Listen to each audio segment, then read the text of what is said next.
This is your experiment number 3 to find the impedance of AC circuit containing L, R, C in series. ठीक है, L का मतलब क्या होता है इंडक्टेंस, R होता है रेजिस्टेंस एंड C होता है कैपेसिटेंस. ठीक है, तो आपने इम्पीडेंस निकालनी है AC सर्किट की. ठीक है, जब आपके ये तीनों इंडक्टेंस, रेजिस्टेंस और कैपेसिटेंस जो हैं जो सीरीज में लगे हों.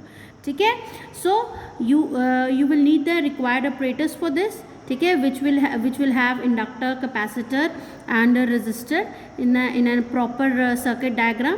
ठीक है, then the formula for impedance is the formula for impedance of LCR circuit is, ठीक है, Z equals to under root of R square plus bracket XL minus XC bracket close square. ठीक है, where R is the resistance, XL is known as the inductive reactance and XC is known as the capacitive reactance. ठीक है, where XL is always equals to omega L, which further equals to 2 pi mu L. ठीक है, and capacitive reactance is equals to 1 by C omega and further it will be equals to 1 by 2 pi mu C. ठीक है, where you will take this impedance is known as the theoretical impedance. ठीक है, जो हम calculate करेंगे बच्चा experiment की help से, अपरेटस की हेल्प से, वो हमारे पास एक्सपेरिमेंटल इम्पीडेंस आएगी. ठीक, फिर हमने उसको एंड में वेरीफाई करना है कि जो आपकी एक्सपेरिमेंटल इम्पीडेंस आई, ठीक है, क्या वो थ्योरेटिकल इम्पीडेंस के बराबर है या नहीं है. क्लियर. तो आपने जब थ्योरेटिकल इम्पीडेंस का फॉर्मूला यूज़ करोगे, ठीक है, और इम्पीडेंस निकालोगे, तो जो आपने वैल्यूज़ लेनी है बेटा, आर आप लोगे 1 किलो ओम, बिकॉज अभी जो ऑपरेटर्स हम यूज़ कर रहे हैं वहाँ पे जो रेजिस्टेंस है that is of 1 kilo ohm which will be equals to 10⁻³ ohm. Then capacitance जो आप यूज़ कर रहे हो वो 1 माइक्रो फैरड कर रहे हो तो उसको फैरड में चेंज करोगे, और जो इंडक्टेंस आप यूज़ कर रहे हो दैट इज़ 650 मिली हेनरी और उसको आप हेनरी में चेंज करोगे. ठीक है, further mu is given as 50 hertz.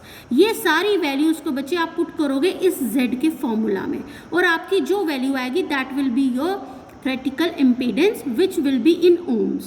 ठीक है, then you will come to the apparatus, you will perform the experiment and with the help of experiment जो टेबल आपके पास बनेगा, ठीक है, वो आपके पास होगा रिगार्डिंग जो आपने लेना है voltmeter reading, then you will take milliammeter reading, then milliammeter reading है तो ऑब्वियस है बच्चे मिली एम्पियर में होगा, उसको आप एम्पियर में कन्वर्ट करोगे करंट को, and then you will find out the experimental impedance of the experiment. ठीक है, जो आपने लिया है एक्सपेरिमेंट, Z आएगा, and in the end you will see that the impedance which you have calculated experimentally comes equals to the theoretical impedance.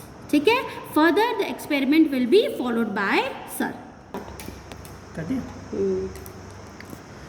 तो आपको LCR impedance operators आपको सामने दिख रहा है. ठीक है, ये आपका इंडक्टर है, इसका वैल्यू गिवन है 650 मिली हेनरी.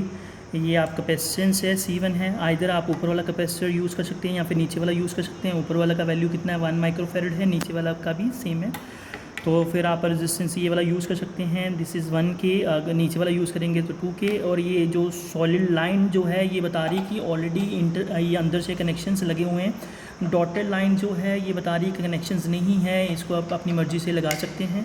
तो ये यहाँ पे आप वोल्ट मीटर के कनेक्शन देंगे. ये आपका वोल्ट मीटर है, ये आपका मिली एम्पियर है. इसमें आप देख लेंगे कि फर्स्ट 10 डिवीज़न जो है that is equal to 10 milliampere. तो यहाँ पे जो एक स्मॉल डिवीज़न जो होगी that is equal to 1 milliampere की इक्वल होगी. तो इस तरह से आपने रीडिंग लेनी है. यहाँ पे वोल्ट मीटर पे देखिए आपकी फर्स्ट 10 डिवीज़न जो है that is equal to 30 volt.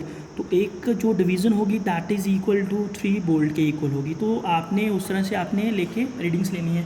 तो अब आपने किस तरह से करना है, क्योंकि आपको इम्पीडेंस फाइंड आउट करनी है. इम्पीडेंस होता है कि ओवरऑल रेजिस्टेंस है ना by the combinations of LCR in series.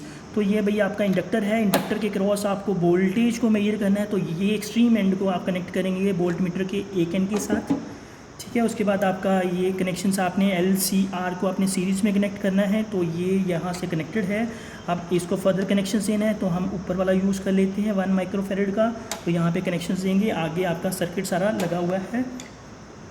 अब मुझे वोल्टेज को मेजर करना है किसके अक्रॉस LCR, ठीक है। सबसे पहले आपने क्या करा, LCR को आपने सीरीज़ में कनेक्शन दे दिए। जब मैंने ये वाला वायर लगाया है तो इट मीन्स LC ये वाला काम करेगा और R आपका ये वाला काम करेगा, तो इट मीन्स ये LCR सीरीज़ में हो गया। अगर मैं इसको निकाल के यहाँ नीचे लगाऊंगा तो इट मीन्स L ऊपर वाला, C नीचे वाला और R ये वाला 2 किलो ओम वाला काम करेगा। तो हम ऊपर वाला यूज़ कर लेते हैं, ये हो गया LCR इन सीरीज़। अब मुझे इसके अक्रॉस वोल्टेज को मेजर करना है तो इट मीन्स एक्सट्रीम एंड पे कनेक्शंस देने हैं। तो एक एक्सट्रीम एंड आपका L का आ जाएगा, दूसरा आपका एक्सट्रीम एंड आ जाएगा R का यहाँ पे। तो अब फिर आप क्या करेंगे, ऑपरेटर्स को ऑन करेंगे। आपका रीडिंग आपको दिख रहा है, ये यहाँ पे वोल्टेज है बट करंट आपको नहीं दिख रहा है। इट मीन्स आपको थोड़ा सा नॉब को रोटेट करना पड़ेगा, इस तरह से आप वेरी करेंगे। अगेन आपको रीडिंग नहीं मिला, अगेन यहाँ पे वोल्टेज इंक्रीज़ करा बट करंट आपका नहीं मिल रहा, फिर आपको इंक्रीज़ करना पड़ेगा फर्दर। अब आपको दिख रहा है यहाँ पे वोल्टेज आपको दिख रहा है कितना, आप अगर इसको पढ़ेंगे तो 60 और इसके बाद आपके पास 3 डिवीजन्स है। अगर आराम से देखेंगे तो एक डिवीज़न आपका 3 वोल्ट के इक्वल है, तो ये आपका 3 डिवीज़न एक्स्ट्रा है, तो 9 मतलब 3 × 3 9, तो 69 वोल्ट आपका रीडिंग है वोल्टेज का। और करंट आप यहाँ पे देखेंगे करंट का रीडिंग कितना है, क्योंकि यहाँ पे 1 डिवीज़न 1 मिली एम्पेयर के इक्वल है, तो ये सिंपल है 23 मिली एम्पेयर आपका करंट का रीडिंग है, ये वोल्टेज का रीडिंग है। फिर आपको आपने मैम ने आपको एक्सप्लेन करा होगा किस तरह से आपने रीडिंग्स लेनी है, किस तरह से कैलकुलेशंस करनी है, वो आपको मैं बता रहा हूँ। क्योंकि फर्स्ट रीडिंग हमारी वोल्टेज जो आई आपकी 69 आई वोल्ट, करंट आपकी 23 मिली एम्पेयर आई, उसको आपने एम्पेयर में कन्वर्शंस करा, उसके बाद आपने इम्पीडेंस को फाइंड आउट कर लिया, ठीक है। This is your first reading. Similarly आप क्या करेंगे, वोल्टेज को वेरी करते जाएंगे, वोल्टेज को वेरी करते जाएंगे, तो अगेन आपके पास वोल्टेज आएगी, फिर करंट को कॉरस्पॉन्डिंग करंट को आपने मेजर करना है, ठीक है। तो अगेन रीडिंग लेते जाना है अपने, फिर आप अगेन नॉब को रोटेट करेंगे, ठीक है। अगेन आपकी वोल्टेज इंक्रीज़ करेगी, उसके बाद करंट आपकी कुछ वैल्यू मिलेगी। तो इसी तरह से आपको 5 से 6 वैल्यूज़ आपने वोल्टेज और करंट की लेनी है। तो जैसे आपकी वोल्टेज और करंट की वैल्यू आ जाएंगी, उसके बाद आप कैलकुलेशंस करेंगे इम्पीडेंस की, तो वो ये जो इम्पीडेंस निकल के आएगा दैट इज़ एक्सपेरिमेंटल वैल्यू। ये किसके क्रॉस आ रहा है, LCR सीरीज़ के क्रॉस, ठीक है। That's all.